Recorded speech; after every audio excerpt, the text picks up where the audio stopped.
Welcome everyone, তোমাদের সকলকে আজকের জিকে ক্লাসে স্বাগত।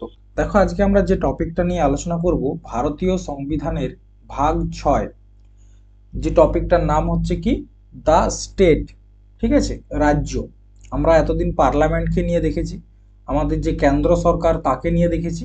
আজকে আমরা আমাদের রাজ্যকে নিয়ে দেখব বা রাজ্য সরকারকে নিয়ে দেখব। ঠিক আছে, দেখো আজকের ক্লাসটা তোমাদেরকে বুঝতে কিন্তু খুব একটা অসুবিধা হবে না, কারণ কি আমরা যখন কেন্দ্র সরকার নিয়ে পড়ছিলাম তোমাদেরকে সবকিছুই বলেছিলাম। ঠিক আছে, তো আজকে ঠিক একই রকম এতদিন কেন্দ্রতে আমরা যা দেখে এসেছি এরপর আমরা রাজ্যে দেখব। ঠিক আছে, তো দেখো আমাদের যে ভাগ 6 সেখানে আর্টিকেল নাম্বার 152 থেকে 237, 152 থেকে 273 এই পর্যন্ত রয়েছে ভাগ 6-এর মধ্যে। ঠিক আছে, এবং মনে করো তোমাদেরকে যখন সংবিধানের প্রথম ক্লাসটা করিয়েছিলাম তোমাদেরকে বলেছিলাম যে প্রত্যেকটা পার্টে একটা বিশেষ ছবি আঁকা রয়েছে। তো ভাগ 6-এ যে ছবিটা আঁকা রয়েছে সেটা হচ্ছে এইটি। ঠিক আছে, এটা ভাগ 6-এ ছবিটা আঁকা রয়েছে। এখানে মহাবীর স্বামীর যে ছবিটা সেটা রয়েছে। ঠিক আছে, এরপর দেখো আর্টিকেল 152 থেকে 237 পর্যন্ত হচ্ছে তোমার ভাগ 6। তার মধ্যে আর্টিকেল 153 থেকে, ঠিক আছে, 153 থেকে তোমার 161 পর্যন্ত রয়েছে তোমার কি নিয়ে, রাজ্যপালকে নিয়ে। ঠিক আছে, তো প্রথমত আমরা আর্টিকেল 152 বা রাজ্যের পরিভাষা সেটা দেখব। দেখো আর্টিকেল 152 কি বলছে, বলছে রাজ্যের পরিভাষা বা একটা স্টেটের যে ডেফিনেশন। এখানে রাজ্য বলতে আমাদের পশ্চিমবঙ্গ, বিহার, উড়িষ্যা, তামিলনাড়ু, কর্ণাটক এগুলোকে বোঝাচ্ছে। ঠিক আছে, তো পরিভাষা কি বলছে, একটা রাজ্যের নিজস্ব ক্ষেত্রফল থাকবে। ক্ষেত্রফল, ঠিক আছে, ঠিক আছে, নিজস্ব ক্ষেত্রফল থাকবে, নিজস্ব জনসংখ্যা থাকবে, ক্ষেত্রফল জনসংখ্যা, ঠিক আছে, এবং শাসন ব্যবস্থাও থাকবে।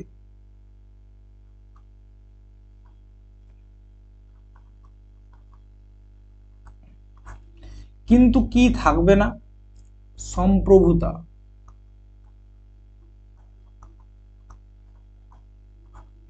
দেখো এই জিনিসটা প্রথমত আমাদেরকে বুঝতে হবে। ক্ষেত্রফল আমাদের দেশেরও আছে, আমাদের রাজ্যেরও রয়েছে। জনসংখ্যা, দেশের জনসংখ্যাও রয়েছে, রাজ্যের জনসংখ্যাও রয়েছে। শাসন ব্যবস্থা দেশেরও রয়েছে, রাজ্যেরও রয়েছে। কিন্তু সম্প্রভুতা এটা শুধুমাত্র আমাদের দেশের রয়েছে। সম্প্রভুতা মানে কি, ডিসিশন নেওয়ার একাধিকার। দেখো আমাদের দেশের যে কোনো ডিসিশন নিতে পারে। আমাদের কেন্দ্র সরকার আমাদের দেশের যে কোনো ডিসিশন নিতে পারে, বুঝতে পেরেছো? কিন্তু আমাদের রাজ্য শুধুমাত্র আমাদের রাজ্যের ডিসিশনটাই নিতে পারবে, আমাদের দেশের ডিসিশন নিতে পারবে না। মানে আমাদের রাজ্য কিন্তু সম্প্রভু নয়। আমাদের রাজ্যের উপর একজনকার কন্ট্রোল রয়েছে। কার কন্ট্রোল রয়েছে? সেটা হচ্ছে কেন্দ্র সরকার। ঠিক আছে, তাহলে আমাদের রাজ্য সরকারকে কন্ট্রোল করছে কে? কেন্দ্র সরকার। ঠিক আছে, কেন্দ্র সরকারকে বাদ দিয়ে রাজ্য সরকার কিছুই করতে পারবে না। ঠিক আছে, কিন্তু রাজ্য সরকার কেন্দ্র সরকার রাজ্য সরকারকে ছাড়াও অনেক কিছু করতে পারে। তাহলে কি রাজ্যের পরিভাষাতে কি বলা হয়েছে, একটা রাজ্যের নিজস্ব ক্ষেত্রফল থাকবে, অবশ্যই ক্ষেত্রফল থাকবে, জনসংখ্যাও থাকবে। ঠিক আছে, শাসন ব্যবস্থা থাকবে, দেখো পুলিশ রয়েছে, কোর্ট রয়েছে। কিন্তু সম্প্রভুতা, যে ডিসিশন নেওয়ার ক্ষমতা সম্পূর্ণরূপে 100% একটা রাজ্যের থাকে না। 100% থাকে না। কিছু কিছু ক্ষেত্রে হয়তো রাজ্য সরকার ডিসিশন নিতে পারে, কিন্তু 100% ভাবে ডিসিশন নিতে পারে না। এটা হচ্ছে তোমার আর্টিকেল নাম্বার 152-তে বলা হয়েছে। ঠিক আছে, এরপর আমরা দেখব আর্টিকেল 153 থেকে 161। ঠিক আছে, এখানে কি নিয়ে আলোচনা করা হয়েছে, আমাদের যে রাজ্যপাল রয়েছে বা গভর্নর তাকে নিয়ে আলোচনা করা হয়েছে। দেখো রাজ্যপাল কে, আমাদের দেশের যেমন কি রয়েছে, একজন প্রেসিডেন্ট রয়েছে। সে কি করে, আমাদের দেশটাকে কন্ট্রোল করে এবং আমাদের দেশের খাতায় কলমে হেড বলা হয় কাকে, সেটা হচ্ছে রাষ্ট্রপতিকে। ঠিক সেরকম ভাবে একই রকম আমাদের রাজ্যের ক্ষেত্রেও একজন তো হেড দরকার। তো আমাদের রাজ্যের ক্ষেত্রে যিনি প্রধান থাকেন কাগজে কলমে সেটা হচ্ছে রাজ্যপাল, কিন্তু বাস্তবে প্রধান কে? সেটা হচ্ছে মুখ্যমন্ত্রী। তাহলে এখানে একটা জিনিস তোমরা নোট করে নাও, ঠিক আছে? সংবিধানের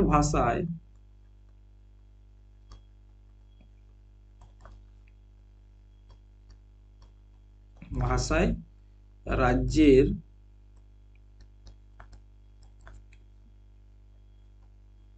প্রধান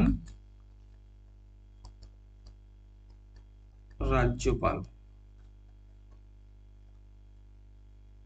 কিন্তু বাস্তবিক প্রধান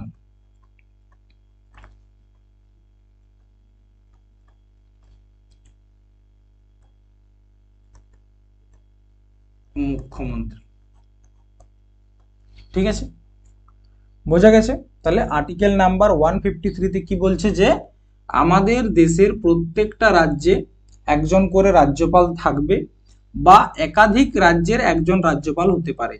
ঠিক আছে, তাহলে কি বলছে আর্টিকেল 153? বলছে যে আমাদের দেশে একটি রাজ্যের, প্রতিটি রাজ্যের, লেখো প্রতিটি রাজ্যের একজন রাজ্যপাল থাকবে এবং একাধিক রাজ্যের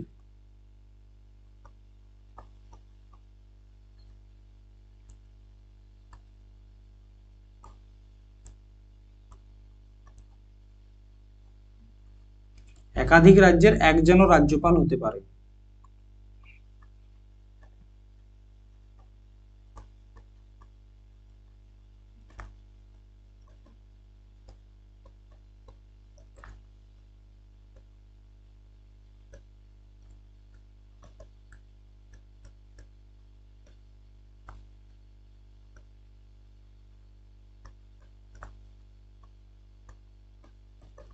ঠিক আছে, তাহলে কি বলছে আর্টিকেল 153? বলছে যে প্রত্যেকটা রাজ্যের একজন করে রাজ্যপাল থাকবে, কিন্তু এমনটাও হতে পারে যে একাধিক রাজ্যের একজনই রাজ্যপাল। তার মানে কি? আর্টিকেল 153 বলছে যে পশ্চিমবঙ্গ, আমি কয়েকটা রাজ্যের নাম লিখছি, বিহার, ওড়িশা, আসাম। ঠিক আছে, এই প্রত্যেকটা রাজ্যের একজন করে গভর্নর থাকবে, আর্টিকেল নাম্বার 153 বলেছে। আবার এমনটাও হতে পারে যে পশ্চিমবঙ্গ, বিহার এবং উড়িষ্যা এই তিনটা রাজ্যের রাজ্যপাল একজনই। ঠিক আছে, প্রত্যেকের আলাদা আলাদা রাজ্যপালও থাকতে পারে, আবার 3-4টা রাজ্যের বা 2টো রাজ্যের একজনও রাজ্যপাল হতে পারে। ঠিক আছে, এরপর আর্টিকেল 153 যে রাজ্যপাল, সেই রাজ্যপালের পদটা কোথা থেকে নেওয়া হয়েছে? মনে রাখবে, রাজ্যপালের পদটি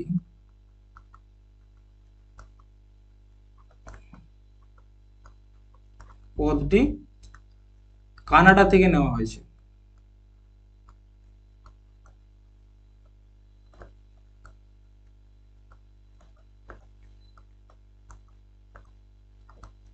কানাডা থেকে নেওয়া হয়েছে। ঠিক আছে, তাহলে রাজ্যপালের পদটা আমরা কোথা থেকে নিয়েছি? কানাডার থেকে নিয়েছি। আর্টিকেল 153 বাস কমপ্লিট। আর্টিকেল 153 এর বাইরে কিছুই আসবে না। ঠিক আছে, কয়েকটা পয়েন্ট মনে রাখবে। এক, আমরা কানাডার থেকে রাজ্যপালের পদটা নিয়েছি। প্রত্যেকটা রাজ্যের একজন করে রাজ্যপাল থাকবে বা একাধিক রাজ্যের একজন রাজ্যপাল হতে পারে, এবং সংবিধানের ভাষায় একটি রাজ্যের প্রধান হচ্ছে রাজ্যপাল, কিন্তু বাস্তবিক প্রধান হচ্ছে মুখ্যমন্ত্রী। এখানে একটা জিনিস মনে রাখবে, এই যে ধরো একজন ব্যক্তির নাম রাহুল, রাহুল একজন ব্যক্তির নাম, সে হয়তো পশ্চিমবঙ্গের রাজ্যপাল, তাহলে তিনি তো একটা বেতন পাবেন। ঠিক আছে, আবার এই রাহুলেই যদি আবার বিহারেরও রাজ্যপাল হয় বা উড়িষ্যার রাজ্যপাল হয়, দেখো রাহুল শুধুমাত্র ওয়েস্ট বেঙ্গলের রাজ্যপাল হওয়ার জন্য যা বেতন পেত, বিহার এবং উড়িষ্যা ও পশ্চিমবঙ্গ এই তিনটা রাজ্যের যদি রাজ্যপাল হয় সেক্ষেত্রে বেতন কিন্তু একই থাকবে। এই একটা জিনিস মনে রাখবে, ঠিক আছে। একজন রাজ্যপাল যদি একটা রাজ্যের রাজ্যপাল হয় যা বেতন পাবে, যদি যদি দুটা রাজ্য হয় বা তিনটা রাজ্যেরও রাজ্যপাল হয়, বেতন কিন্তু একই থাকবে, ঠিক আছে। প্রেসিডেন্ট যদি তাকে ঠিক করে যে দুটা রাজ্যের রাজ্যপাল করব, তো তাকে দুটা রাজ্যকেই সামলাতে হবে এবং বেতন একটা রাজ্যের জন্যই পাবে, ঠিক আছে। এটা একটা বুঝতে পেরেছো। Article number 154। আর্টিকেল নাম্বার 154তে কি বলছে, যে একটি রাজ্যের গভর্নরের কাছে রাজ্যের নির্বাহী ক্ষমতা রয়েছে। গভর্নর সরাসরি বা অধস্তনদের মাধ্যমে এই ক্ষমতা প্রয়োগ করতে পারেন। আর্টিকেল নাম্বার 154 কি বলছে, যে একটা রাজ্যের নির্বাহী ক্ষমতা, কার্যপ্রণালী, ঠিক আছে। একজন রাজ্যপাল একটা রাজ্যের কার্যপ্রণালীর প্রধান।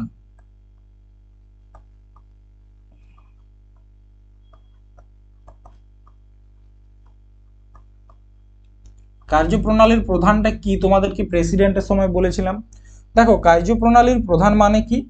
কার্যপ্রণালীর প্রধান মানে হচ্ছে তিনি মুখ্যমন্ত্রীর নিযুক্তি করবেন, ঠিক আছে। সিএম এর অ্যাপয়েন্টমেন্ট কে করবেন?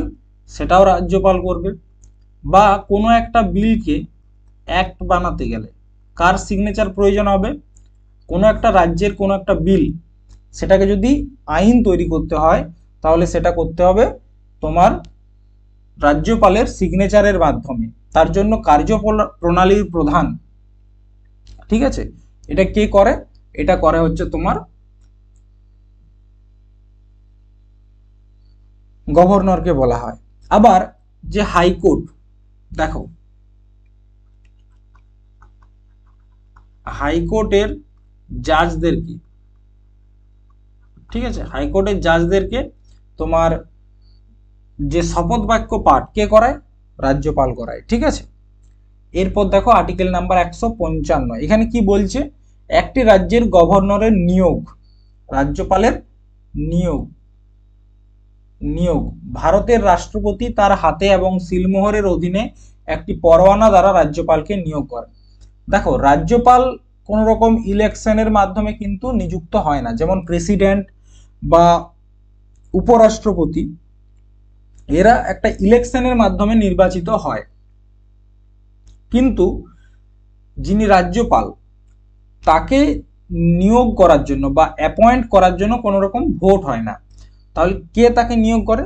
রাষ্ট্রপতি। রাষ্ট্রপতি নিজের ইচ্ছায় রাজ্যপালকে নিয়োগ করে। দেখো, এখানে একটা জিনিস নোট করে লিখে রাখো, যে রাজ্যপালকে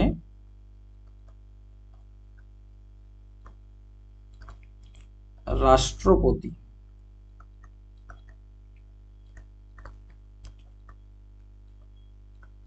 নিজের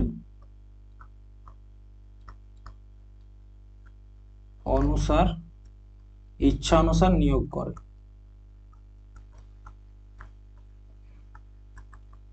বুঝতে পারছো তো?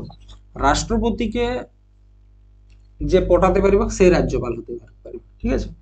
রাষ্ট্রপতিকে যদি রাষ্ট্রপতির সাথে ভালো সম্পর্ক হয়, রাষ্ট্রপতির যদি চোখের মনি হতে পারে কোনো ব্যক্তি, তাহলে সে কিন্তু রাজ্যপাল হতে পারে। কারণ রাজ্যপালকে রাষ্ট্রপতি নিজের ইচ্ছায় অনুসার নিয়োগ করে। দেখো, তোমাদের মনে হতে পারে যে রাজ্যপাল কি করে, রাজ্যপালের তো কোনো কাজ নেই। ঠিক আছে, মুখ্যমন্ত্রীকে নিয়োগ করে আমি মানলাম, যে যে দলের বেশি সিট থাকবে, বহুমত যে দলটা পেয়েছে, তাদের নেতাকে রাজ্যপাল কি করবে? মুখ্যমন্ত্রী করবে।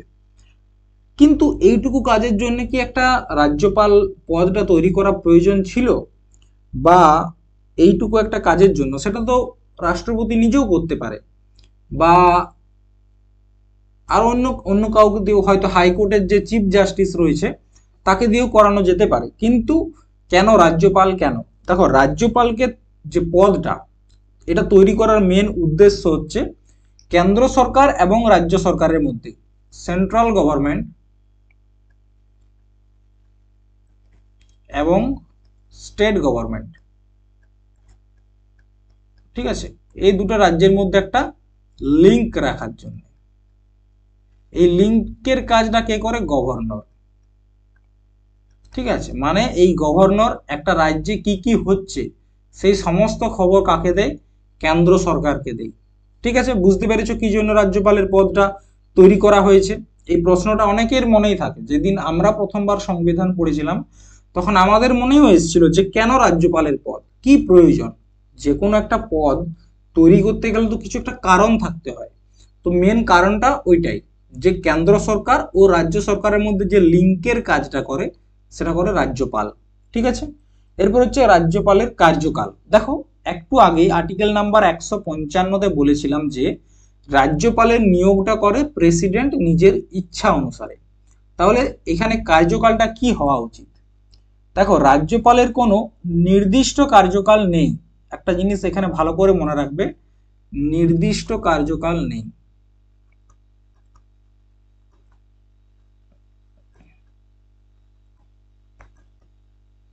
নির্দিষ্ট কার্যকাল নেই, প্রেসিডেন্টের ইচ্ছা অনুসারে থাকে।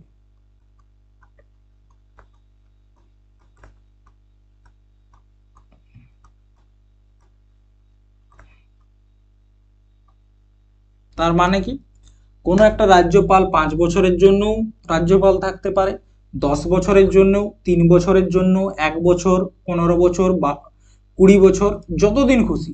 একটা রাষ্ট্রপতি যতদিন চাইবে ততদিন তিনি রাজ্যপালের হয়ে কাজ করতে পারবে বা রাজ্যপাল হিসাবে কাজ করতে পারবে। তাহলে কি, রাজ্যপালের নির্দিষ্ট কোনো কার্যকাল নেই।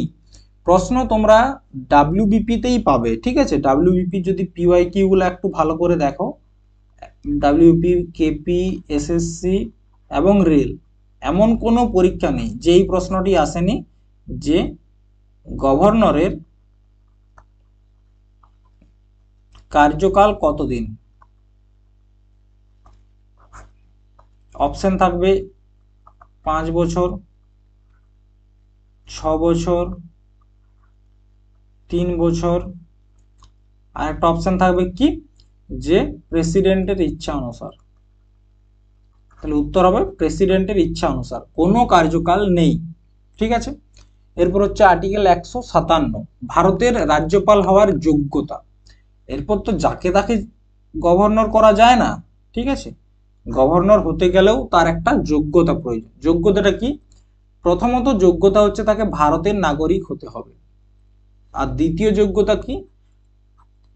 তার বয়স কমপক্ষে 35 বছর হতে হবে।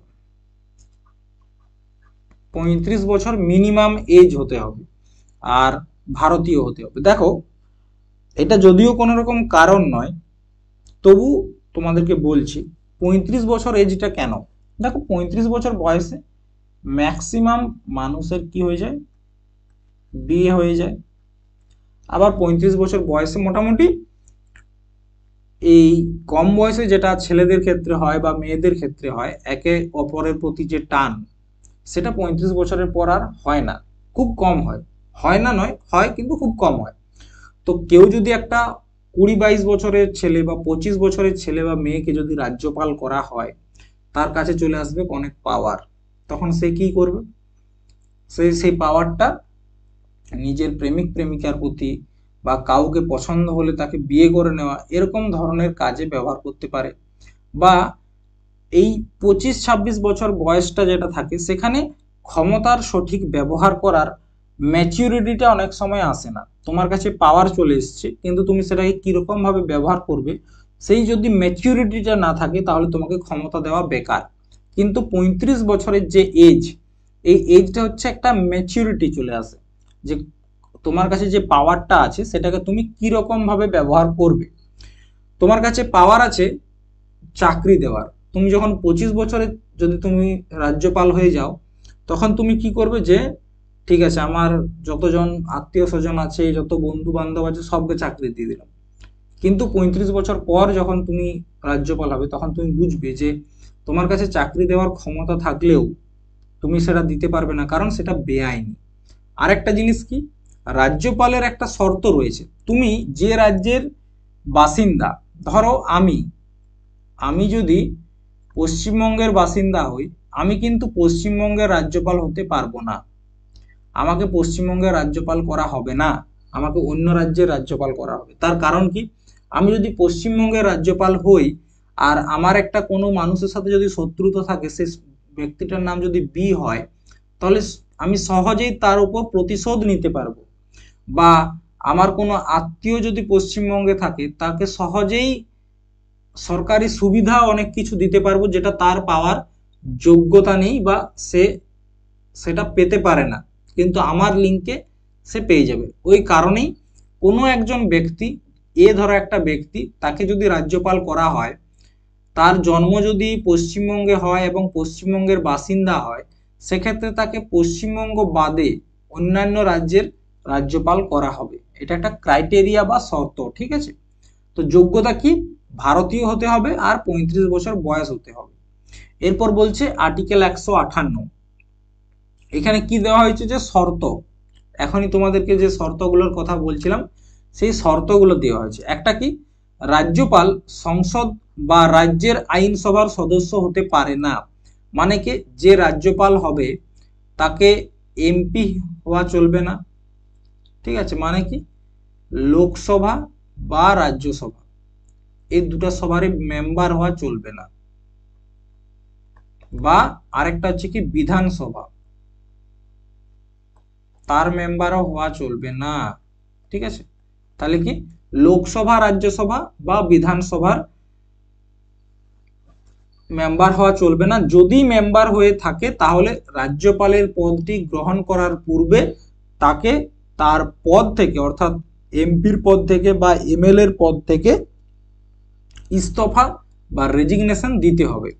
দ্বিতীয়ত কি বলছে, গভর্নর বেতন প্রদান করে এমন কোনো পদে থাকতে পারবেন না, যেটাকে বলা হয় লাভের পদ। মানে তুমি যদি কোনো একটা সরকারি কর্মচারী হও, তাহলে তুমি রাজ্যপাল হতে পারবে না, তার জন্য তোমাকে সরকারি চাকরিটা ছাড়তে হবে। যেখানে বেতন পাওয়া যায় সেগুলো হচ্ছে লাভের পদ, যেমন একজন স্কুল টিচার, যেমন একজন ডাক্তার সরকারি হসপিটালে, তো তারা কি সকলেই লাভের পদে রয়েছে। কিন্তু রাজ্যপাল, প্রেসিডেন্ট মানে রাষ্ট্রপতি বা মুখ্যমন্ত্রী বা প্রধানমন্ত্রী বা একজন এমএলএ বা একজন এমপি, এরা কেউ কিন্তু বেতন পায় না। এরা কি পায়, এরা পায় ভাতা, ঠিক আছে। কারণ কি, এরা সবাই সমাজ কল্যাণমূলক কাজ করছে।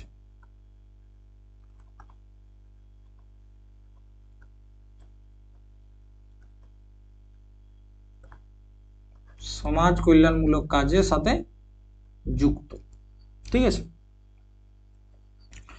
তার জন্য এদেরকে ভাতা দেওয়া হয়, এরা কোনো লাভের পদে নেই।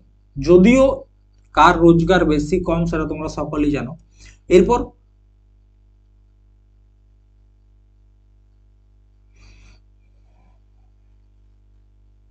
আরেকটা কি, গভর্নরের যে ভাতা সেটা তার কার্যকাল চলাকালীন কম করা চলবে না,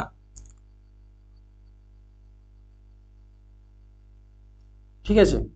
আরেকটা কি জিনিস, তাকে পাগল হওয়া চলবে না।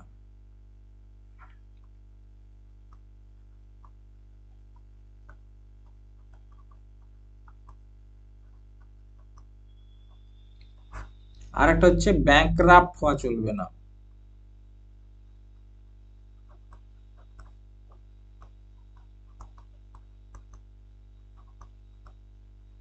এটা হচ্ছে শর্ত, পাগল হওয়া চলবে না। দ্বিতীয়ত ব্যাংকরাপ্ট মানে দিওয়ালিয়া, মানে প্রচুর ঋণ নিয়ে রেখেছে কিন্তু শোধ দিতে পারছে না, এরকম মানুষকে বলা হচ্ছে ব্যাংকরাপ্ট। তো এরকম মানুষ হওয়াও চলবে না রাজ্যপাল হতে গেলে, ঠিক আছে। তাহলে কি, আরেকটা জিনিস মনে রাখবে যে একজন রাজ্যপাল তিনি যদি একাধিক রাজ্যের রাজ্যপাল হিসাবে কাজ করেন, সেক্ষেত্রে তার যে বেতনটা সেই একাধিক রাজ্যের মধ্যে ভাগ হয়ে যাবে। কিন্তু সেই বেতনটা বা সেই ভাতাটা কিভাবে ভাগ হবে, এটা কে নির্ধারণ করে, এটা করে রাষ্ট্রপতি। তাহলে প্রশ্ন আসতে পারে যে যদি একজন রাজ্যপাল একাধিক রাজ্যের রাজ্যপাল হিসাবে কাজ করে, সেক্ষেত্রে তার বেতনটা কে দেবে, কোনো একটা রাজ্য নাকি বাকি রাজ্যের মধ্যে সমান ভাগে ভাগ হয়ে যাবে। তো উত্তরটা হচ্ছে যে বেতনটা একটা রাজ্যেরই পাবে, কিন্তু যতগুলো রাজ্যের রাজ্যপাল হিসাবে তিনি কাজ করবেন সেই ততগুলো রাজ্যে বেতনটা ভাগ হয়ে যাবে। এবং এই ভাগটা কে করে দেবে, ভাগটা করে দেবে তোমার রাষ্ট্রপতি। ঠিক আছে, আর্টিকেল 158 হয়ে গেল। এরপর আর্টিকেল 159, এখানে কি বলা হয়েছে? এখানে বলা হয়েছে রাজ্যপালের শপথ বাক্য পাঠ। আচ্ছা, রাজ্যপালের প্রথমে আমি বলে দিই আর্টিকেল 159, এই শপথ বাক্যটা কে পাঠ করায়? হাইকোর্টের চিফ জাস্টিস। হাইকোর্টের চিফ জাস্টিস। যদি চিফ জাস্টিস না থাকে তখন সবচেয়ে বড় জাজ। ঠিক আছে, দেখো প্রত্যেকটা আমাদের 28টা রাজ্য, এরপর 28টা রাজ্যের যে রাজ্যপাল রয়েছে তাদের শপথ বাক্য পাঠ করানো প্রেসিডেন্টের পক্ষে সময় নেই, সম্ভব না। কারণ কি, 28টা রাজ্যের কখন রাজ্যপাল চেঞ্জ হচ্ছে এ হচ্ছে, যদি শুধু শপথ বাক্যই পাঠ করাতে থাকে প্রেসিডেন্ট, তাহলে প্রেসিডেন্টের তো বাকি কাজ করা সম্ভব নয়। তার জন্য কি, যে রাজ্যপাল রয়েছে সেই রাজ্যপালের শপথ বাক্যটা পাঠ করায় কে? হাইকোর্টের চিফ জাস্টিস বা প্রধান যে ন্যায়াধীশ রয়েছে তিনি শপথ বাক্যটা পাঠ করান। যেমন এখানে তোমরা দেখতে পাচ্ছ সিভি আনন্দ বোস, পশ্চিমবঙ্গের যে বর্তমানে গভর্নর রয়েছে, তাকে শপথ বাক্য পাঠ করাচ্ছেন কে? ক্যালকাটা হাইকোর্টের চিফ জাস্টিস। হ্যাঁ, এরপর তোমাদেরকে বলতে হাইকোর্টের চিফ জাস্টিস বলতে কি, যদি কোনো ব্যক্তি পশ্চিমবঙ্গের রাজ্যপাল হয় তাহলে তাকে যে শপথ বাক্য পাঠ সেটা কিন্তু পশ্চিমবঙ্গের হাইকোর্ট করবে। ঠিক আছে, যদি কোনো ব্যক্তি আসামের গভর্নর হয় সেক্ষেত্রে এখানেও যে শপথ বাক্য পাঠ সেটা করাবে আসামের যে গুয়াহাটি হাইকোর্ট রয়েছে সেখানকার চিফ জাস্টিস। ঠিক আছে, শপথ বাক্য বুঝে গেছো। এরপর অনেকে বলবে যে রাজ্যপালকে যদি তার পদ থেকে হাঁটাতে হয় তাহলে কি করতে হবে? দেখো, রাজ্যপাল যেহেতু রাষ্ট্রপতির ইচ্ছা অনুসারে আছে, সেক্ষেত্রে তাকে তার পদ থেকে হাঁটাতে গেলেও প্রেসিডেন্ট নিজের ইচ্ছায় হাঁটাবে। এটা অন্য কোনো বিল এনে বা কিছু করে তাকে পদ থেকে হাঁটানো সম্ভব নয়। ঠিক আছে, এরপর হচ্ছে আর্টিকেল নাম্বার 160। সেখানে কি বলছে? ভারতীয় সংবিধানের 160 অনুচ্ছেদ বলছে বলছে এটা রাষ্ট্রপতি নয়, ঠিক আছে, এটা হচ্ছে গভর্নর। বলছে এমন কোনো পরিস্থিতি যেটা সংবিধানের অন্তর্ভুক্ত নয়। ঠিক আছে, তো সেই সময় এমন কোনো একটা পরিস্থিতি তৈরি হলো যেটা আমাদের সংবিধানে লিখিত নেই বা আমাদের সংবিধানের অন্তর্ভুক্ত নয়, কিন্তু ইমিডিয়েট সেটাতে কাজ প্রয়োজন, তো সেক্ষেত্রে সাময়িকভাবে সেইটাকে হ্যান্ডেল করবে কি? সেটা করবে, সেই দায়িত্বটা গ্রহণ করবে রাজ্যপাল।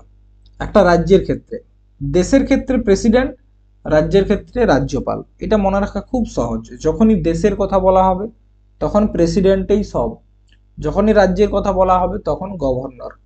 এরপর আর্টিকেল 161 আর্টিকেল নাম্বার 161, এখানে কি বলছে? আমাদের যে রাজ্যপাল রয়েছে তাকে কিছু ক্ষমতা দেওয়া হয়েছে, ক্ষমা করার ক্ষমতা। যেমন আর্টিকেল 72, এখানে কি বলা হয়েছিল? এখানে পার্ডন পাওয়ার অফ প্রেসিডেন্ট।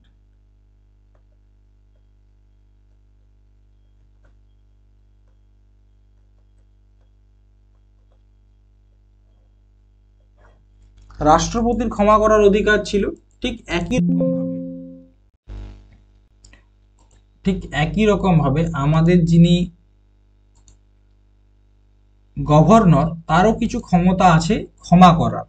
ঠিক আছে, তবে তার ক্ষমা করার অধিকারটা সীমিত, আমাদের রাষ্ট্রপতির মতো কিন্তু অত বিস্তৃত নয়। ঠিক আছে, তাহলে আর্টিকেল 72 এ হচ্ছে তোমার রাষ্ট্রপতির ক্ষমা করার অধিকার, আর আর্টিকেল 161 এ হচ্ছে রাজ্যপালের ক্ষমা করার অধিকার। রাজ্যপাল কি কি কেসে ক্ষমা করতে পারবে? দেখো, সৈন্য সাজা, প্লাস মৃত্যুদণ্ড, এই দুটা বাদ দিয়ে যে কোনো সাজা মাফ করতে পারবে। ঠিক আছে, সৈন্য সাজা এবং মৃত্যুদণ্ড এই দুটা সাজা বাদ দিয়ে যে কোনো সাজা বা যে কোনো ধরনের যে পানিশমেন্ট সেগুলোকে ক্ষমা করার ক্ষমতা রয়েছে রাজ্যপালের। ঠিক আছে, নেক্সট, এরপর রাজ্যপালের আরো কয়েকটা শক্তি, যেমন প্রধান নির্বাহী বলা হয়, কার্যপালিকার প্রধান। কার্যপালিকার প্রধান বা প্রধান নির্বাহী বলতে কি বোঝায়, যে আমাদের রাজ্যপাল তিনি মুখ্যমন্ত্রী, তারপর হচ্ছে অন্যান্য যে মন্ত্রীগুলো রয়েছে, অন্যান্য যে মন্ত্রী, ঠিক আছে, অর্থমন্ত্রী, প্রত্যেকটা রাজ্যেরই তো থাকে অর্থমন্ত্রী, ক্রীড়ামন্ত্রী, শিক্ষামন্ত্রী, তো অন্যান্য মন্ত্রীদের যে অ্যাপয়েন্টমেন্ট,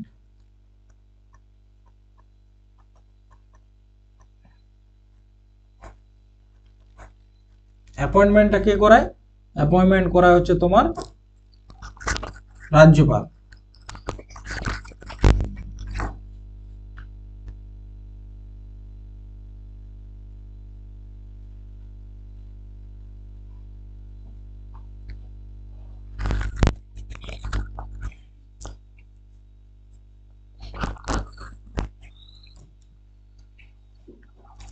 আরেকটা ক্ষমতা হচ্ছে বিধানিক ক্ষমতা।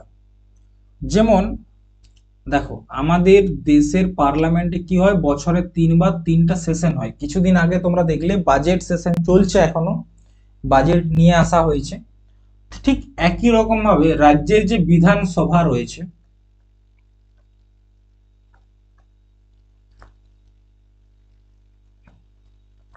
সেখানেও বছরে 2বার কি হয়, সব মানে সেশন হয়। ঠিক আছে, যেমন আমাদের পার্লামেন্টে 3বার হয়, বিধানমন্ডলে 2বার হয়, বিধানসভায়। তো সেখানকার যে সেশনটা ডাকা, যেটাকে বলে সত্র আহুত এবং সত্রাবসান, এটা করে কি, সত্র আহুত এবং সত্রাবসান এটা করে হচ্ছে তোমার রাজ্যপাল। তাছাড়া কোনো একটা বিল অ্যাক্টে রূপান্তরিত হয় কখন, যখন সেখানে গভর্নর সিগনেচার করে। দেখো, আমি তোমাদেরকে বারবার বলছি, আমরা কিন্তু রাজ্যের কথা বলছি। যখনই বিলে প্রেসিডেন্টের সিগনেচার প্রয়োজন হবে, সেটা হচ্ছে আমাদের দেশের যদি কোনো একটা বিল পার্লামেন্টে পাস হয় এবং সেটাকে যদি বলা হয় আমরা অ্যাক্টে পরিণত করব, তখন প্রেসিডেন্টের সিগনেচার প্রয়োজন। কিন্তু যখন একটা রাজ্যের কোনো একটা বিল বিধানসভায় পাস হয়ে কোথায় যাচ্ছে, সেটাকে আইন তৈরি করতে হবে, তখন সেক্ষেত্রে গভর্নরের সিগনেচারটা প্রয়োজন বা রাজ্যপালের সিগনেচারটা প্রয়োজন। এরপর হচ্ছে বিচারিক ক্ষমতা। যেমন তোমাদেরকে বললাম, বিচারিক ক্ষমতা বলতে কি, সৈন্য সাজা বা মৃত্যুদণ্ড বাদে বাকি অন্যান্য সাজা মাফ করতে পারে, সৈন্য প্লাস মৃত্যুদণ্ড, এই দুটো বাদ দিয়ে বাকি যে কোনো ধরনের সাজাকেই মাফ করে দিতে পারে রাজ্যপাল। এরপর হচ্ছে বিবেচনামূলক ক্ষমতা। বিবেচনামূলক ক্ষমতা বলতে কি, ধরো এমন কোনো একটা পরিস্থিতি, ধরো আমাদের পশ্চিমবঙ্গ, ঠিক আছে, পশ্চিমবঙ্গের 3টা পার্টি, একটা ধরো টিএমসি, একটা হচ্ছে সিপিআইএম, আর একটা হচ্ছে তোমার বিজেপি, এই 3টা মেন পার্টি। তো এমন একটা পরিস্থিতি হয়ে গেল যে টিএমসি বা সিপিআইএম বা বিজেপি কারোর কাছে বহুমত নেই। বহুমত না থাকলে যেন সরকার গঠন করা যায় না। যে কোনো জায়গাতে সরকার গঠন করতে গেলে 50% প্লাস 1 সিট প্রয়োজন, এটা তো তোমরা জানো। ঠিক আছে, তো যদি এই 3টা পার্টিরই কারো কাছেই 50% প্লাস 1 সিট না থাকে, সেরকম সময় গভর্নর কি করতে পারে, গভর্নর নিজের ইচ্ছা অনুসারে এই 3টা পার্টির যে কোনো একজনকার নেতাকে মুখ্যমন্ত্রী হিসাবে অ্যাপয়েন্ট করতে পারে। ঠিক আছে, যদি অ্যাপয়েন্ট করে দেয়, তখন যিনি মুখ্যমন্ত্রী হচ্ছে তাকে 30 দিন সময় দেওয়া হয়। কিসের জন্য? যাতে সে তার বহুমতটা দেখাতে পারে। কোথায়? বিধানসভায়। দেখো, তিনটে পার্টি, টিএমসি, সিপিআইএম, বিজেপি, তিনজনকার কাছেই বহুমত নেই। তখন গভর্নর ঠিক করলো যে আমি সিপিআইএম এর একজন নেতাকে মুখ্যমন্ত্রী হিসাবে নিয়োগ করি। তো তাকে 30 দিনের জন্য মুখ্যমন্ত্রী বানিয়ে দেওয়া হলো। যেমন অনিল কাপুরের যে একটা সিনেমা আছে না, একদিনের মুখ্যমন্ত্রী, ঠিক সেরকম ভাবে গভর্নর কি করছে, 30 দিনের মুখ্যমন্ত্রী নিয়োগ করলো। সেই মুখ্যমন্ত্রীর কাছে বা সেই দলের কাছে 30 দিন সময় দেওয়া হলো, যাতে তারা বহুমতটা দেখাতে পারে। আর যদি বহুমত দেখাতে পারে তো ভালো, তাহলে কি হচ্ছে, তাহলে তো তিনি মুখ্যমন্ত্রী হিসাবে রয়ে গেলেন। যদি না দেখাতে পারে, সেক্ষেত্রে আবার নতুন করে ভোট হয়। এটা হচ্ছে বিবেচনামূলক ক্ষমতা। এরপর হচ্ছে জরুরি ক্ষমতা, আপাতকাল। দেখো, রাজ্যপালের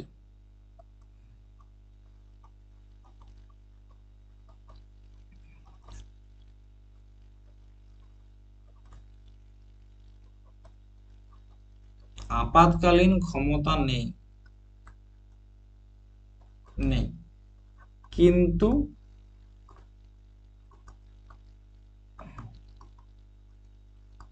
রাষ্ট্রপতি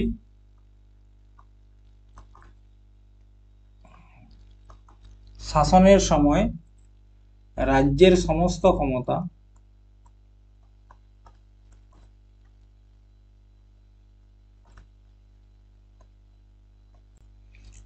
রাজ্যের সমস্ত ক্ষমতা কার কাছে চলে যায়? রাজ্যপালের কাছে থাকে।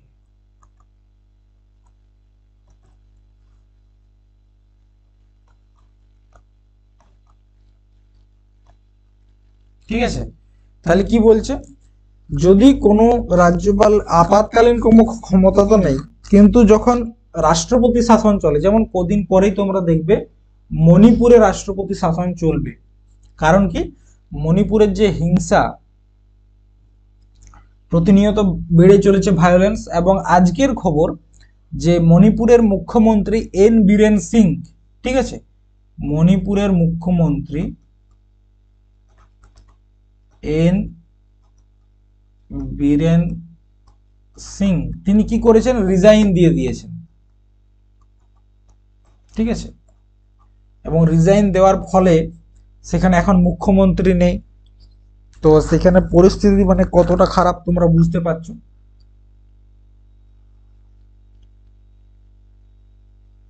তো সেইখানকার যে রাজ্যপাল রয়েছে, যদি মণিপুরে এখন প্রেসিডেন্ট রুল লাগু হয় বা রাষ্ট্রপতি শাসন জারি হয়, তাহলে সেখানকার সমস্ত ক্ষমতা চলে যাবে রাজ্যপালের কাছে। এরপর হচ্ছে কি, আচ্ছা, এটা মুখ্যমন্ত্রী নিয়োগটা অবশ্যই যে বহুমত থাকা দলের নেতাকে, বহুমত থাকা দলের নেতা বা নেত্রী কে সিএম হিসাবে অ্যাপয়েন্ট করে কে? রাজ্যপাল। যেমন বর্তমানে পশ্চিমবঙ্গের টিএমসি, টিএমসির কাছে সর্বাধিক সিট রয়েছে, তার জন্য টিএমসির যে নেতা, সেটা হচ্ছে মমতা ব্যানার্জি, তাকে মুখ্যমন্ত্রী হিসাবে অ্যাপয়েন্ট করেছে কে? রাজ্যপাল। আচ্ছা, রাজ্য এবং কেন্দ্র সরকারের মধ্যে সংযোগ, তোমার এখনই বললাম যে সেন্ট্রাল গভর্নমেন্ট এবং স্টেট গভর্নমেন্ট, এই দুটা সরকারের মধ্যে যে লিঙ্কের কাজ, সেটাকে করে? রাজ্যপাল করে। ঠিক আছে, এছাড়াও রাজ্যপালের কাছে একটা বিশেষ অধিকার থাকে। আরেকটা থাকে কি? বিশেষ অধিকার। কোনখানটা লিখবো? এখানটা লিখি।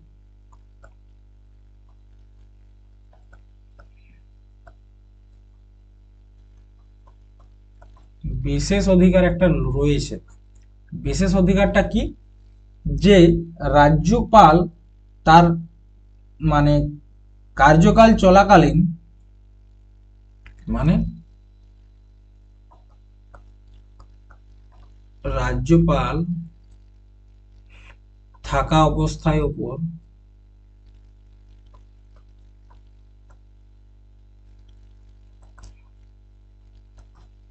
তার উপর অপরাধমূলক কেস চালানো চলবে না।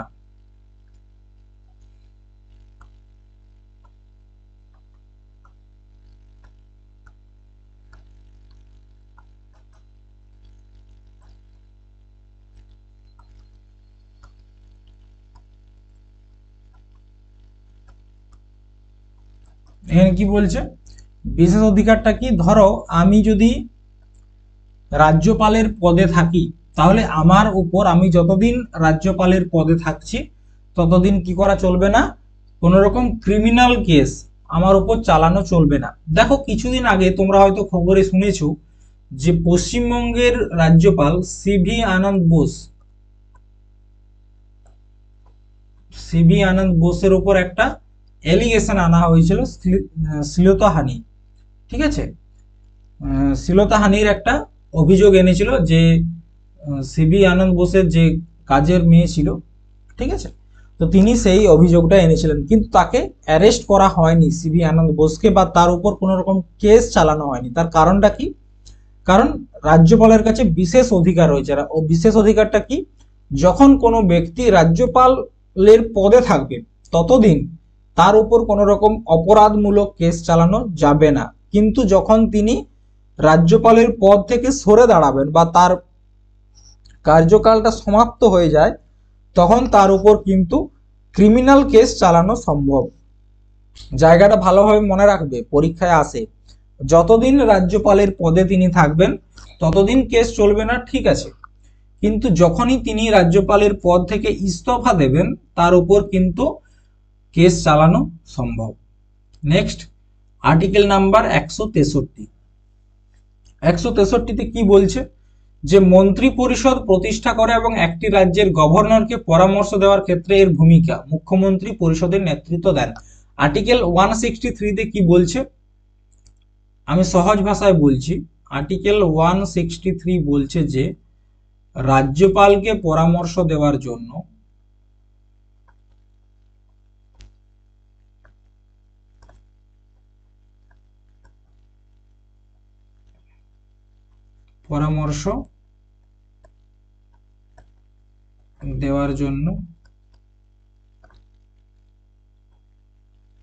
একটি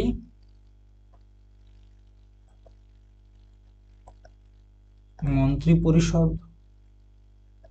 থাকবে এবং তাদের প্রধান হবে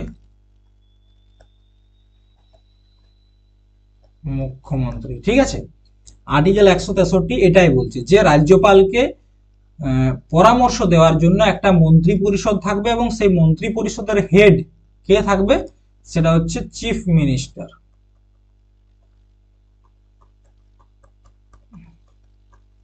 বা মুখ্যমন্ত্রী। ঠিক আছে, প্রশ্ন পড়বে যে আমাদের সংবিধানের কোন আর্টিকেলে প্রথমবার মুখ্যমন্ত্রীর উল্লেখ বা প্রথমবার চিফ মিনিস্টারের উল্লেখ রয়েছে, সেটা মনে রাখবে, আর্টিকেল নাম্বার 163। এখানেই প্রথমবার বলা হয়েছে যে রাজ্যপালকে পরামর্শ দেওয়ার জন্য মুখ্যমন্ত্রী একজন মন্ত্রী পরিষদ থাকবে এবং সেই মন্ত্রী পরিষদের প্রধান কি হবে, মুখ্যমন্ত্রী। তাহলে যদি প্রশ্ন পড়ে আমাদের সংবিধানের, দেখো প্রশ্নটা কিরকম আসবে, আমাদের সংবিধানের কততম আর্টিকেলে প্রথমবার সিএম এর উল্লেখ রয়েছে। ঠিক আছে, তো সেক্ষেত্রে উত্তরটা হবে তোমার আর্টিকেল নাম্বার 163। বোঝা গেছে, এরকম ধরনের প্রশ্ন তোমরা পাবে, এসএসসি তে অনেকবার এসেছে, ডাব্লিউপি কেপিতেও এসেছে। আবার এই প্রশ্নটা সেম, আমি যে প্রশ্নটা বললাম হুবহু একই, এই প্রশ্নটা এসেছিল তোমার গ্রুপ ডি পরীক্ষায় এসেছিল। ঠিক আছে, তাহলে আর্টিকেল নাম্বার 163 বলছে যে রাজ্যপালকে পরামর্শ দেওয়ার জন্য একটা মন্ত্রী পরিষদ থাকবে এবং সেই মন্ত্রী পরিষদের প্রধান হবে মুখ্যমন্ত্রী। ঠিক আছে, এরপর আর্টিকেল নাম্বার 164। বলছে ভারতের সংবিধানের আর্টিকেল 164 অনুসারে একটি রাজ্যের মন্ত্রীদের নিয়োগ প্রক্রিয়া এবং তাদের দায়িত্বের রূপরেখা দেয়। এটি রাজ্যের মন্ত্রী পরিষদের পরিষেবার শর্তগুলিও সংজ্ঞায়িত করে। আর্টিকেল 164 মানে তোমার ক্লিয়ার ভাবে যে কথাটা বলছে সেটা হচ্ছে কি, সেটা হচ্ছে যে আমাদের যে মন্ত্রী পরিষদ একটা রাজ্যের,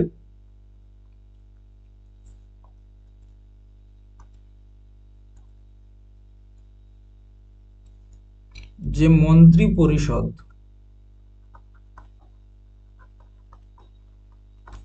সেটাকে অ্যাপয়েন্ট করবে কে, গভর্নর। কিন্তু এদের অ্যাপয়েন্টের পরামর্শটা কে দেবে, সেটা হচ্ছে তোমার মুখ্যমন্ত্রী।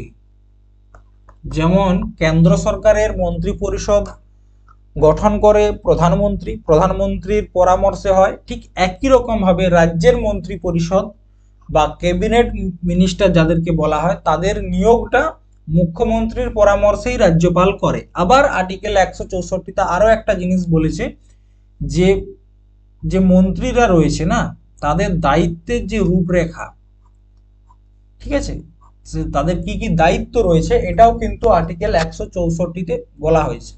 Article 165 advocate general.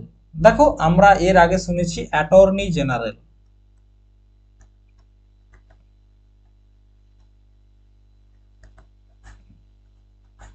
Article number 76।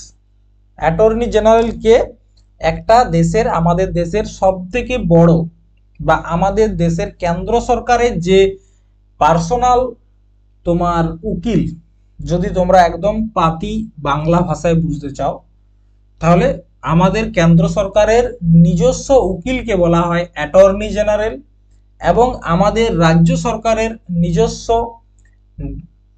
উকিলকে বলা হয় অ্যাডভোকেট জেনারেল। বুঝতে পেরেছো? অ্যাটর্নি জেনারেল হচ্ছে আমাদের দেশের প্রথম বা সব থেকে উঁচু পদস্থী উকিল, সেটা হচ্ছে অ্যাটর্নি জেনারেল। আর যখনই রাজ্য সরকারের সব থেকে বা রাজ্য সরকারের প্রথম বিধি অধিকারী যদি বলা হয় বা প্রথম যদি বলা হয় রাজ্য সরকারের উকিলকে, সেটা হচ্ছে অ্যাডভোকেট জেনারেল, তাকে অ্যাডভোকেট জেনারেল বলা হয়। বর্তমানে পশ্চিমবঙ্গের অ্যাডভোকেট জেনারেল কে রয়েছে, দেখো প্রত্যেকটা রাজ্যের তো মনে রাখা সহজ নয়, শুধুমাত্র মনে রাখবে পশ্চিমবঙ্গের বর্তমানে অ্যাডভোকেট জেনারেলের নাম হচ্ছে কিশোর দত্ত।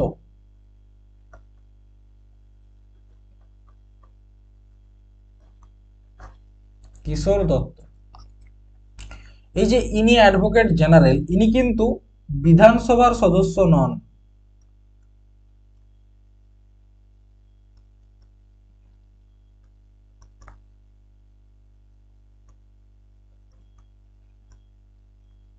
বিধানসভার সদস্য নন, আবার ইনি কিন্তু বিধানসভার যে কার্যক্রম,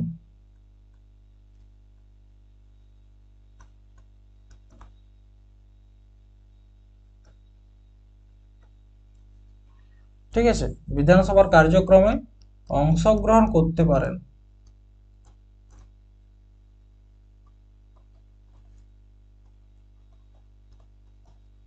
কিন্তু ভোট দিতে পারবেন না,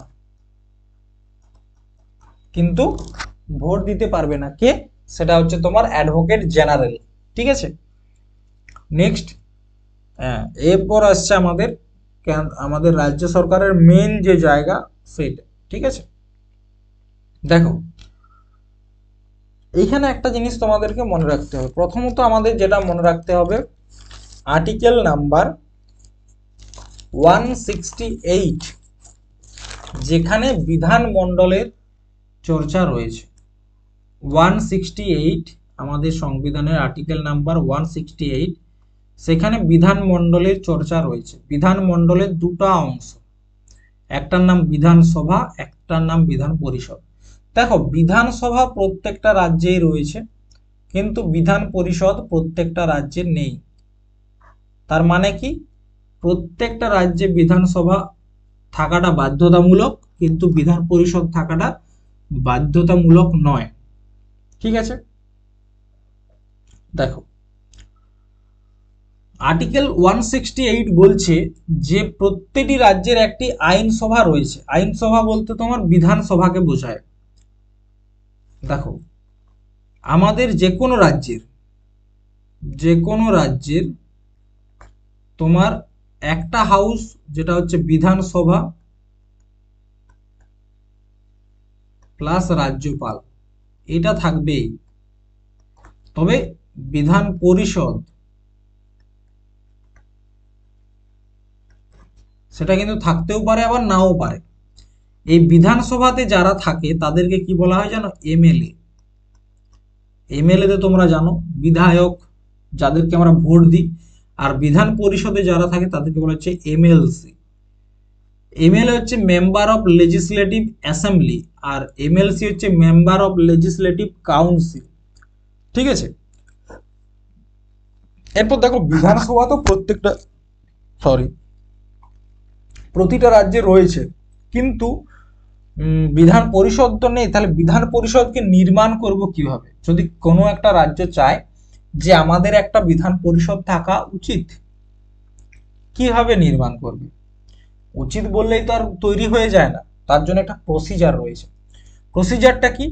আর্টিকেল 169 বলেছে যদি কোনো একটা রাজ্য, আমি এক্সাম্পল হিসাবে ওয়েস্ট বেঙ্গল নিয়ে নিলাম, কারণ ওয়েস্ট বেঙ্গলের বর্তমানে বিধান পরিষদ নেই, শুধুমাত্র বিধানসভা রয়েছে। তো পশ্চিমবঙ্গ যদি চায় যে আমরা বিধান পরিষদ তৈরি করব, তখন তারা কি করবে? একটা বিল নিয়ে আসবে বিধান পরিষদ তৈরি করার জন্য। বিলটা কোথায় নিয়ে আসবে? বিধানসভাতে আনার পর ধরো বিধানসভাতে এটা পাস হয়ে গেল, তারপর সেটা চলে যাবে পার্লামেন্টে।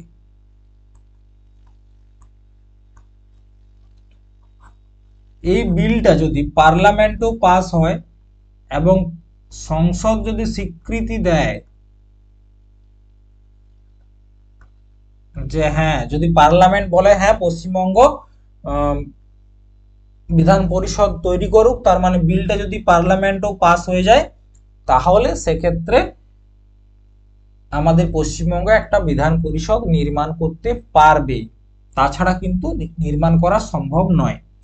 তোমাদেরকে আগেই বলেছি যে আমাদের দুটা সদন হতে পারে, বিধানসভা এবং বিধান পরিষদ। আর্টিকেল নাম্বার 170-তে তাই বলা হচ্ছে। আচ্ছা, আর্টিকেল নাম্বার 170 রয়েছে না?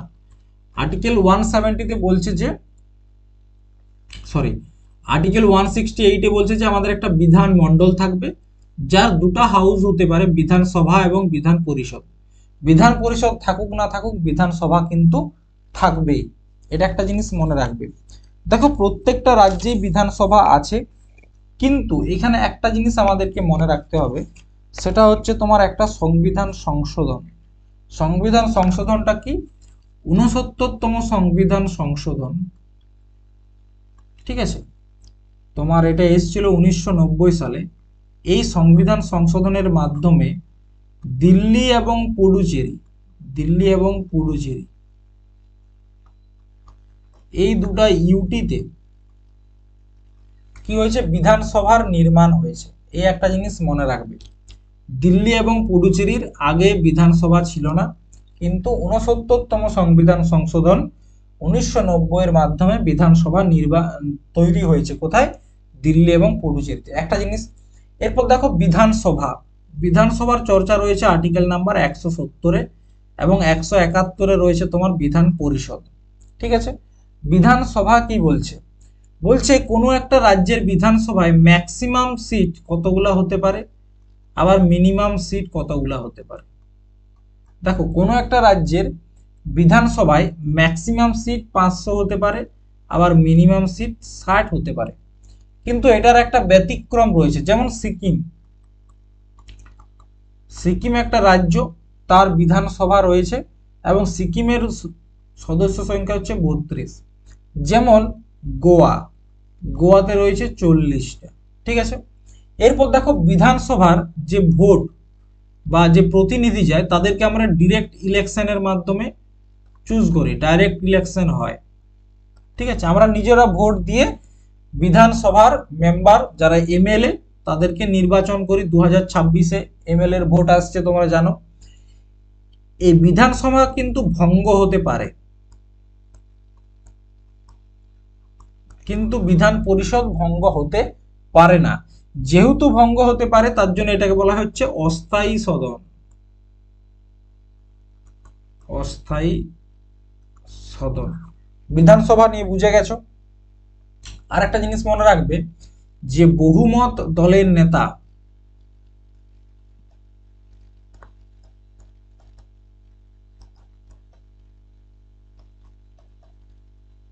মানে বিধানসভার দল, যে দলের কাছে সব থেকে বেশি সিট রইবে, যদি আমাদের বিধানসভায় 60টা সিট থাকে, তার মধ্যে যদি 40টা সিট বা 30-এর বেশি সিট, ঠিক আছে, ধরো 31টা 32টা কোনো একটা পার্টির কাছে সিট থাকে, তো সেই দলের যে নেতা তাকে মুখ্যমন্ত্রী বানানো হবে। এটা হচ্ছে বিধানসভা। এরপর বিধান পরিষদ নিয়ে কয়েকটা জিনিস দেখে নাও। আর্টিকেল নাম্বার 171, এখানে বলা হয়েছে যে একটা বিধান পরিষদে ম্যাক্সিমাম কতগুলো সিট হতে পারে। তো ম্যাক্সিমাম সিট হতে পারে 1/3 অফ বিধানসভা। ধরো এটা বলতে চাইছে, ধরো আমাদের পশ্চিমবঙ্গের বিধানসভায় সিট আছে ধরো 100টা, ঠিক আছে। যদি 100টা সিট থাকে, সেক্ষেত্রে যদি বিধান পরিষদ তৈরি হয়, পশ্চিমবঙ্গের সিট বিধান পরিষদে কতগুলো থাকবে? 100 গুণিত 1 3, 3 3 9, 1 0 3 3, মানে 34টার বেশি সিট কিন্তু আমাদের বিধান পরিষদে থাকবে না, এটা বলা হয়েছে, ঠিক আছে। আরেকটা কি বলছে যে বিধান পরিষদের ভোটটা কিন্তু ইনডাইরেক্ট হয়, আমরা ভোট দিই না, তার জন্য এটাকে বলা হচ্ছে ইনডাইরেক্ট ইলেকশন। যেহেতু এটা ইনডাইরেক্ট ইলেকশন, তার জন্য এটাকে বলা হচ্ছে তোমার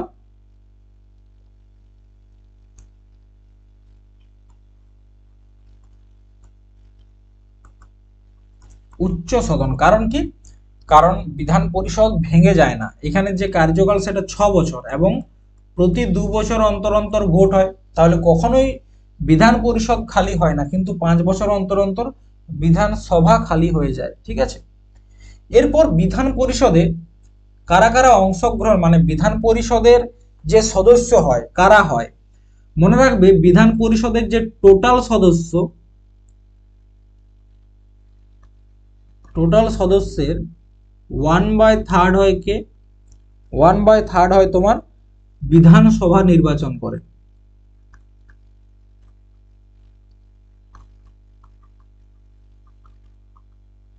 কি বললাম? যে 1/3 সদস্য বিধানসভা নির্বাচন করে, 1/3 সদস্য পঞ্চায়েত নির্বাচন করে, ঠিক আছে। 1/6 রাজ্যপাল করে, 1/12 মাধ্যমিক বোর্ড থেকে হয়, আর 1/12 যারা 3 বছর পূর্বে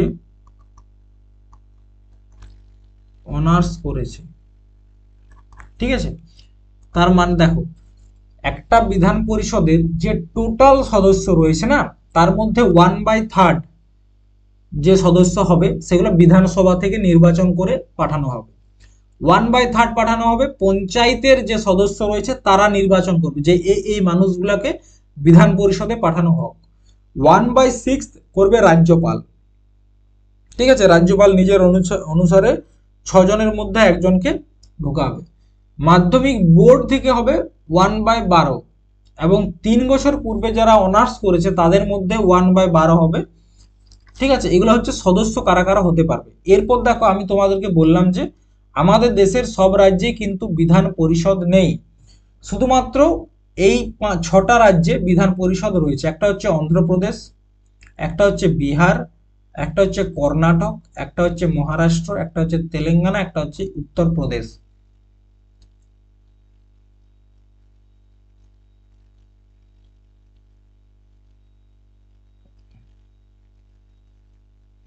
ঠিক আছে, এই 6টা রাজ্যে বিধান পরিষদ রয়েছে। যেহেতু এই 6টা রাজ্যে বিধান পরিষদ রয়েছে, তার জন্য তোমাদেরকে বলেছিলাম প্রেসিডেন্টের ইলেকশনে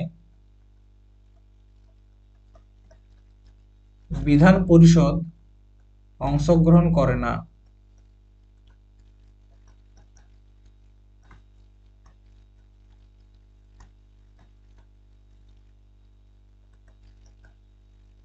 এখন কেন করে না বুঝতে পারছো?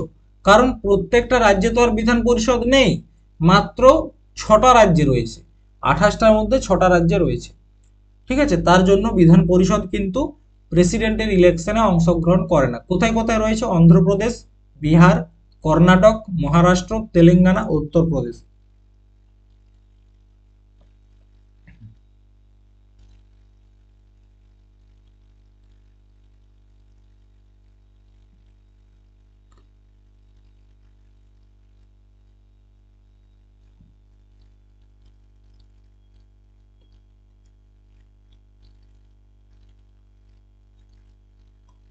দেখো, এটা একটা মনে রাখার ট্রিক করা যেতে পারে।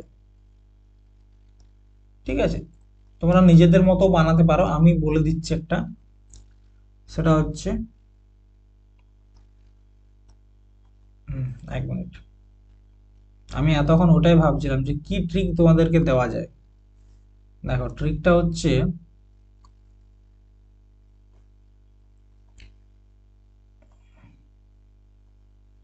আম তেল উত্তরপ্রদেশে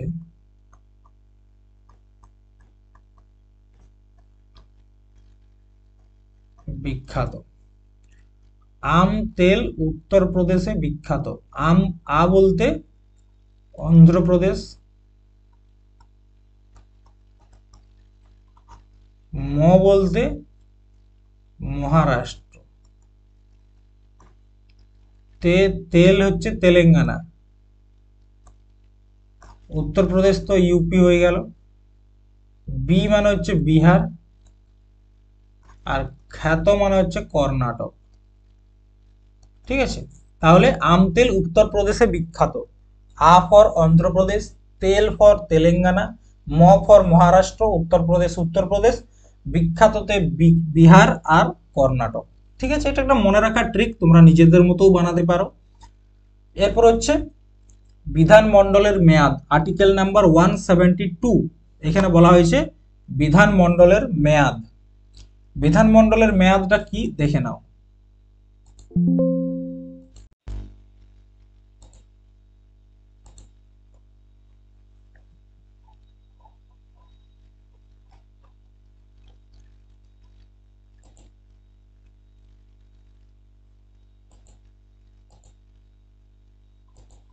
হুম, বিধানমণ্ডলের মেয়াদ বলতে কি, দেখো বিধানমণ্ডলের দুটা সদন। ঠিক আছে, তোমাদেরকে যেমনটা এতক্ষণ বলে এসেছি, প্রত্যেকটা রাজ্যে না থাক, আমরা দুটা সদন হিসাবে ধরছি। একটা হচ্ছে বিধানসভা, একটা হচ্ছে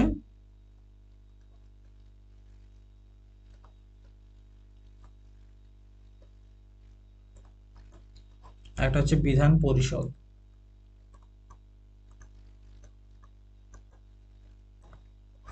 বিধানসভা হচ্ছে তাদের কার্যকাল হচ্ছে 5 বছর, আর বিধান পরিষদ হচ্ছে 6 বছর। ঠিক আছে, দেখো, বিধানসভা 5 বছরের জন্য হয়, 5 বছরের জন্য তাদের কার্যকাল। ঠিক আছে, বিধানসভা 5 বছর, 5 বছর পর আবার ভোট হয়, আরো নতুন করে বিধানসভা তৈরি হয়। কিন্তু বিধান পরিষদ হচ্ছে 6 বছরের জন্য, এবং প্রতি 2 বছর অন্তর অন্তর ভোট হয়। ঠিক আছে, প্রতি 2 বছর অন্তর অন্তর কিছু মানুষ অ্যাড হয়, কিছু মানুষ বেরিয়ে যায়। মানুষ বলতে এখানে সদস্যকে বোঝানো হয়েছে। ঠিক আছে, নেক্সট হচ্ছে আর্টিকেল 173। এখানে কি বলছে? ভারতীয় সংবিধানের 173 অনুচ্ছেদে কি বলা হয়েছে? একটি রাজ্য আইনসভায় সদস্য হওয়ার যোগ্যতা, মানে বিধানসভায় মেম্বার হতে গেলে কি যোগ্যতা প্রয়োজন, এবং বিধান পরিষদের মেম্বার হতে গেলে কি যোগ্যতা প্রয়োজন। প্রথমত, নাগরিকত্ব কি হতে হবে? ভারতের নাগরিক হতে হবে, অবশ্যই 100% ভারতের নাগরিক হতে হবে। আর একটা কি, বিধানসভাতে যদি মেম্বার হতে চায় তার জন্য বয়স হচ্ছে 25 বছর। আবার বিধান পরিষদের যদি মেম্বার হতে চায় তার জন্য হচ্ছে 30 বছর। ঠিক আছে, বিধানসভার সদস্য হতে গেলে 25 বছর, বিধান পরিষদের সদস্য হতে গেলে 30 বছর মিনিমাম এই বয়সটা প্রয়োজন। ঠিক আছে, নেক্সট আর্টিকেল নাম্বার হচ্ছে 174। এখানে বলছে ভারতের সংবিধানের 174 অনুচ্ছেদে রাজ্য আইনসভায় অধিবেশন বিলুপ্তি এবং বর্ধিতকরণকে নিয়ন্ত্রণ করে। এটি আরো বলে যে রাজ্য আইনসভা অবশ্যই বছরে দুবার কমপক্ষে বৈঠক করবে। আর্টিকেল 174 কি বলছে? বলছে যে রাজ্যপাল কি করবে?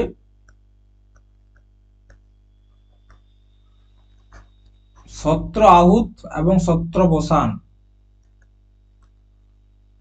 ঠিক আছে, বিধানসভার যে বৈঠক হয় বছরে দুবার, তো সত্র আহুত মানে বৈঠকটাকে ডাকা, এবং সত্র বসান মানে বৈঠকটাকে ভঙ্গ করে দেওয়া। এটা কে করবে? আর্টিকেল 174 ব্যবহার করে রাজ্যপাল। এবং এখানে আরো বলা হয়েছে যে বিধানসভা বা বিধানমন্ডল ইয়ারলি দুবার অবশ্যই, মানে দুটা সেশনের মাঝখানে, ঠিক আছে, 6 মাসের গ্যাপ ম্যাক্সিমাম, তার বেশি গ্যাপ করা চলবে না। ঠিক আছে, আর্টিকেল 178 কি বলছে? যে রাজ্যগুলির বিধানসভার স্পিকার, ঠিক আছে, তোমরা জানো যারা লোকসভার, যে আগের দিন দেখেছিলে আর্টিকেল নাম্বার 93 তে, যে লোকসভার হেড হচ্ছে কে? লোকসভার হেড হচ্ছে স্পিকার। ঠিক আছে, ঠিক একই রকম ভাবে বিধানসভার যে হেড তাকে বলা হচ্ছে স্পিকার। তো আর্টিকেল 178 এ বলা হয়েছে বিধানসভার স্পিকারের যে নিয়োগ সেইটা। আর্টিকেল 182 তে বলা হয়েছে যে বিধান পরিষদ রয়েছে, ঠিক আছে, আইন পরিষদ বলতে বিধান পরিষদ, ঠিক আছে, বিধান পরিষদের যে চেয়ারম্যান বা ডেপুটি চেয়ারম্যান তাকে নিয়ে আলোচনা হয়েছে আর্টিকেল নাম্বার 182। এরপর আর্টিকেল নাম্বার 200, এখানে হচ্ছে accent on bill of governor.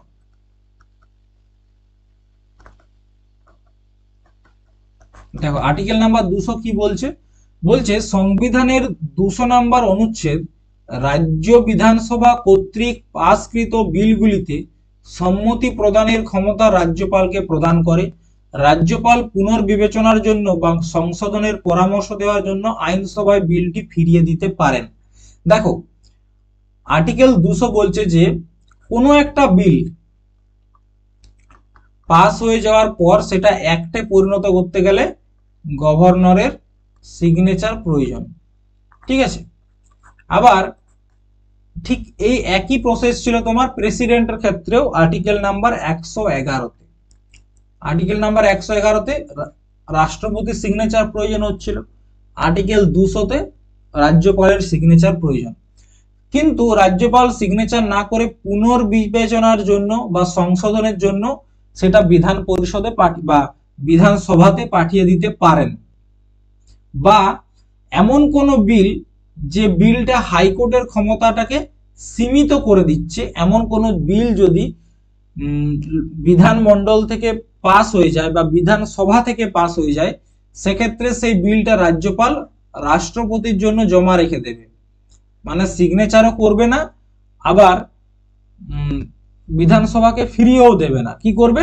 নিজের কাছে রেখে দেবে, রাষ্ট্রপতি সেটার উপর ডিসিশন নেবে। ঠিক আছে, রাষ্ট্রপতির ক্ষেত্রে ছিল পকেট ভিটো, কিন্তু রাজ্যপালের ক্ষেত্রে পকেট ভিটো নেই। এরপর আর্টিকেল 202, আর্টিকেল 202 এ কি নিয়ে আলোচনা করা হয়েছে? বাজেট।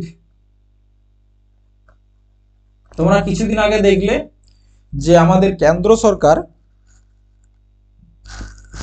বাজেট ঘোষণা করেছে। কেন্দ্র সরকারের বাজেট রয়েছে আর্টিকেল নাম্বার 112-তে। ঠিক আছে, আর্টিকেল নাম্বার 112-তে রয়েছে কেন্দ্র সরকারের বাজেট, সেন্ট্রাল গভর্নমেন্ট বাজেট। ঠিক আছে, আর 202-এ রয়েছে তোমার রাজ্য সরকারের বাজেট। রাজ্যপালকে অবশ্যই প্রতিটি আর্থিক বছরের জন্য রাজ্যসভায় একটি বার্ষিক আর্থিক বিবৃতি জমা দিতে হবে, যেটাকে বলা হচ্ছে বাজেট। বিবৃতিতে আর্থিক বছরের জন্য রাজ্যের আনুমানিক প্রাপ্তি এবং ব্যয় অন্তর্ভুক্ত থাকবে। বাজেটে কি, যে বছরের জন্য বাজেট, ধরো যদি 2025-26 এর বাজেট আনা হয়, তো এখানে বলবে যে কত টাকা আমাদের রিসিভ হচ্ছে আর কত টাকা আমাদের খরচ হতে পারে। ঠিক আছে, এই যে ব্যাপারটা এটাই কিন্তু বাজেটের ভিতর থাকে। আর্টিকেল নাম্বার 213, এটা হচ্ছে অর্ডিন্যান্স পাওয়ার অফ রাজ্যপাল।